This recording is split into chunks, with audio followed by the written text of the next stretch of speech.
Hello friends, how are you. आज हम सीखने वाले हैं टेंसेज थ्रू स्टोरी।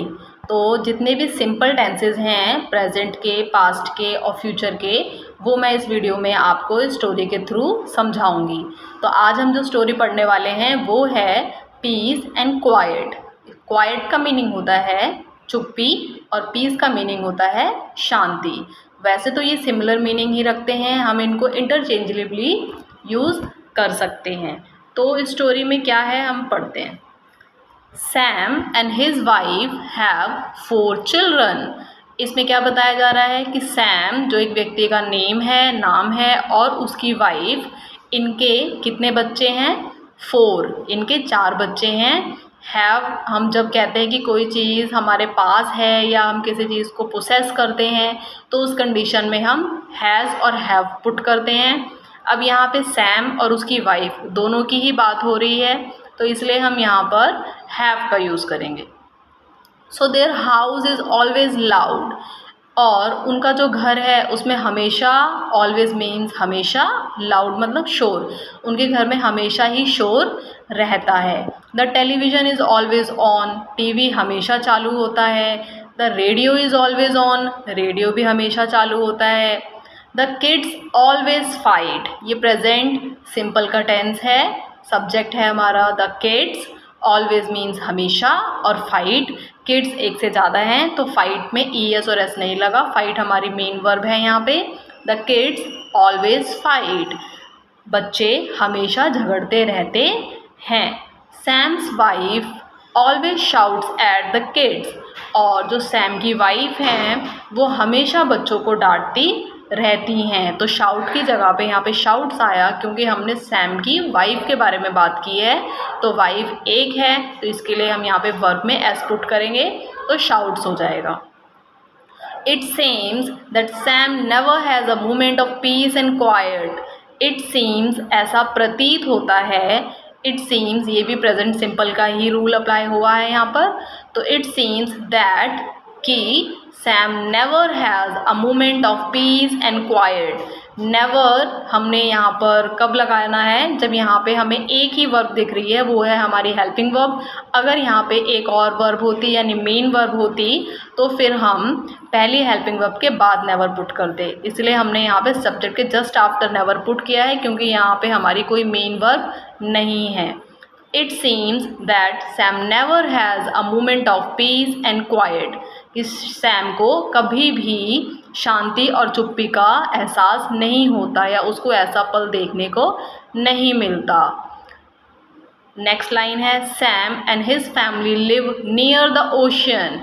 अब जो उसका परिवार है वो कहाँ रहता है? ओशन के पास रहता है। एक समुद्र है और उसके पास उसका परिवार रहता है। यहाँ बात हो रही है सैम एंड हिज फैमिली, दोनों की बात हो रही है।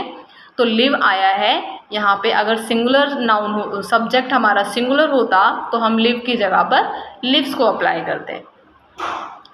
ही always wishes to hear the waves crash on the beach.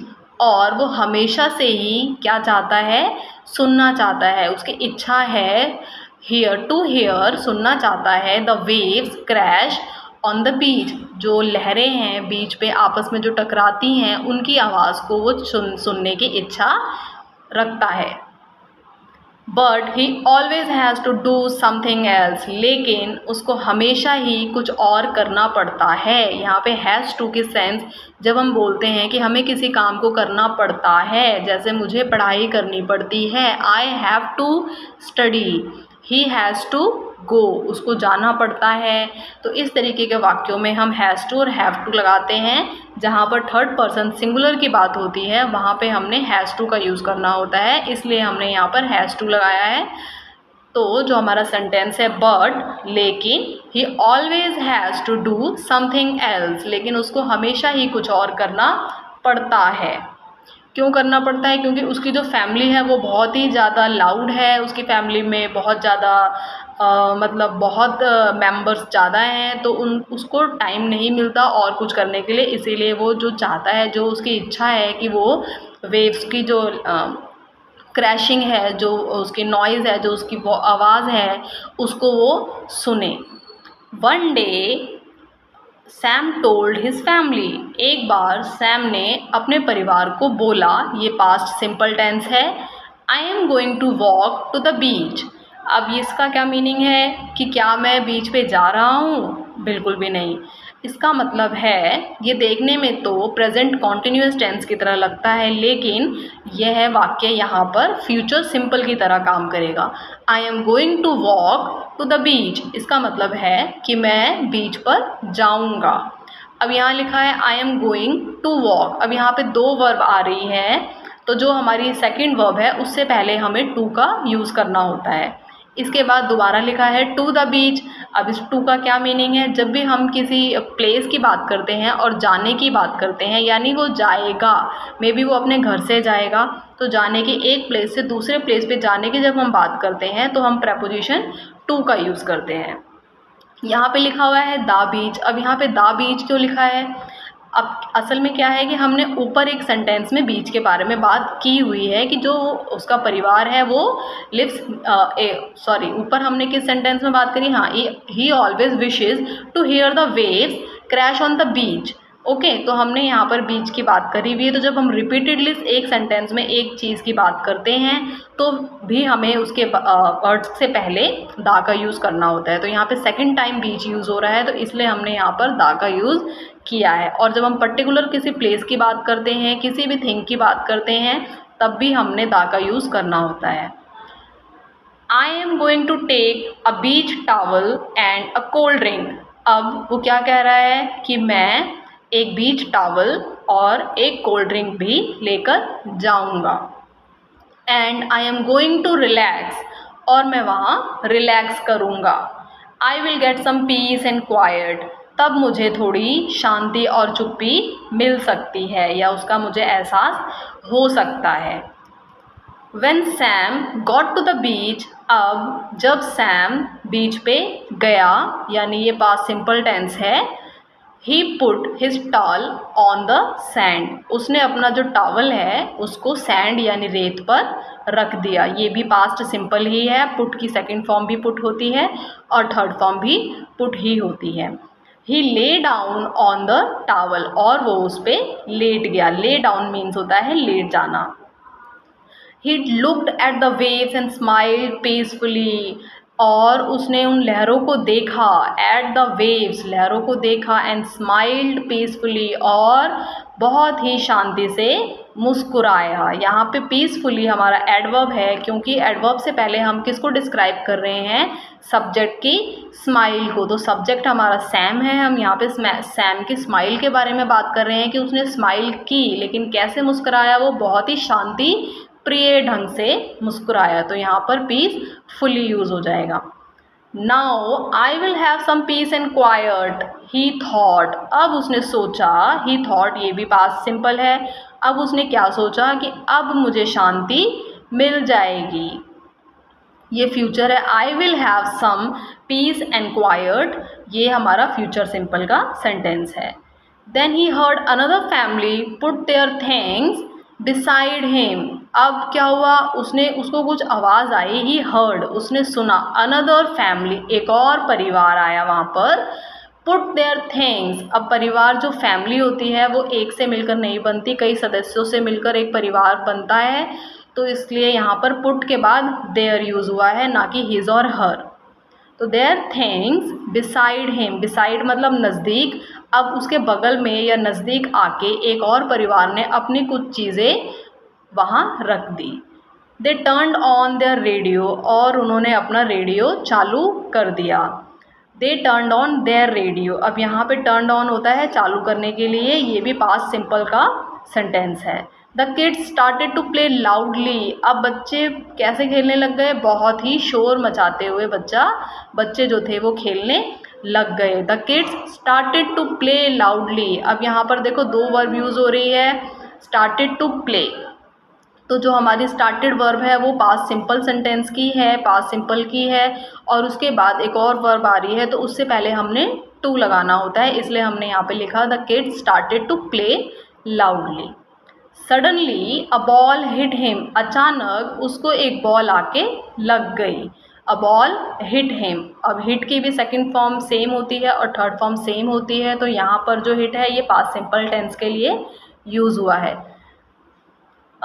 Sam picked up his towel and walked farther down the beach. अब सैम ने क्या किया, उसने picked up his towel और उसने अपना टावल उठाया and walked farther, farther means दूर चला गया, down the beach, बीच की तरफ। अब क्या हुआ, ये भी पास्ट सिंपल के ही दोनों सेंटेंसेस हैं। पिक्ड अप सेकंड फॉर्म होती है और वॉक्ड ये भी हमारी सेकंड फॉर्म है। ही ले डाउन अगेन, अब वो फिर से लेट गया। He looked at the waves and smile peacefully, अब फिर से वो मुस्कुराया और वेव्स को देखता हुआ मुस्कुराया बहुत ही शांति प्रिय तरीके से। ये भी हमारा पास्ट सिंपल का ही सेंटेंस है। Now I will have some peace and quiet he thought, अब उसने सोचा कि अब मुझे शांति मिल सकती है। Then he heard the loud beep beep beep of a bulldozer, अब क्या हुआ, उसको एक बुलडोज़र की आवाज़ आई जो कि बहुत ही लाउड थी। तो यहाँ पे लिखा है then he heard, ये hear की सेकंड फॉर्म है, तो यहाँ पर भी ये पास्ट सिंपल सेंटेंस है। He jumped out of the way and walked farther down the beach, अब क्या हुआ, वो और बीच की तरफ चला गया, वहाँ से वो उठा और निकला और वो बीच की तरफ चला गया। He lay down again, अब वो फिर वहाँ पे जाके लेट गया। He looked at the waves and tried to smile, अब उसने वेव्स को देखा और मुस्कुराने की कोशिश की। Tried ये भी सेकंड फॉर्म है ट्राई की। ट्राई मतलब होता है कोशिश करना, और ट्राई के बाद एक और वर्ब आई है स्माइल, तो स्माइल से पहले हमने यहाँ पे टू को मेंशन किया है।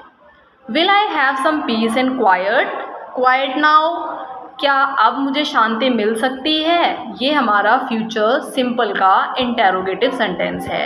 ही आस्क्ड हिमसेल्फ, उसने खुद से ही पूछा, ये पास्ट सिंपल सेंटेंस है कि क्या अब मुझे कुछ शांति मिल सकती है या थोड़ी शांति मिल सकती है, क्योंकि वो बहुत ज़्यादा परेशान हो चुका था। अभी तक उसको इतनी सारी चीज़ें उसने फेस की थी, उसको बिल्कुल भी शांति का एहसास नहीं हो रहा था। उसके घर में इतनी सारी चीज़ें उथल पुथल थी, फिर वो बीच पे गया तो एक फैमिली ने उसको डिस्टर्ब किया, फिर आया तो फिर उसको बुलडोज़र ने डिस्टर्ब किया। अब वो दोबारा आया तो फिर उसने क्या सोचा कि क्या अब उसको शांति मिलेगी या नहीं मिलेगी।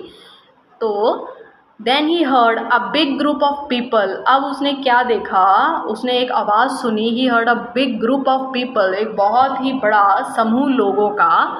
The people talked and laughed in a bar, अब लोग बात कर रहे थे। एंड लाफ्ड इन अ बार, और बार में हंसी मजाक हो रहा था या कर रहे थे, हंसे। दे हैड अ पार्टी, और उनकी एक पार्टी थी, वो पार्टी कर रहे थे। Then they started to fight, और उन्होंने झगड़ा शुरू कर दिया। देन दे स्टार्टेड शुरू कर दिया, क्या कर दिया, झगड़ना, टू फाइट। तो यहाँ पर भी एक और वर्ब आ रही है, तो इसलिए हमने इससे पहले टू का यूज़ किया है।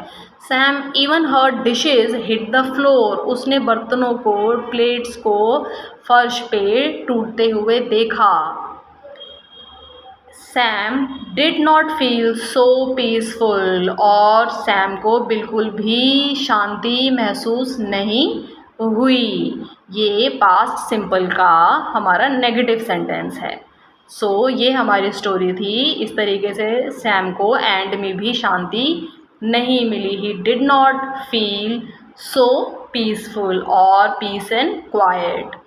So I hope you understand the story completely. Thank you.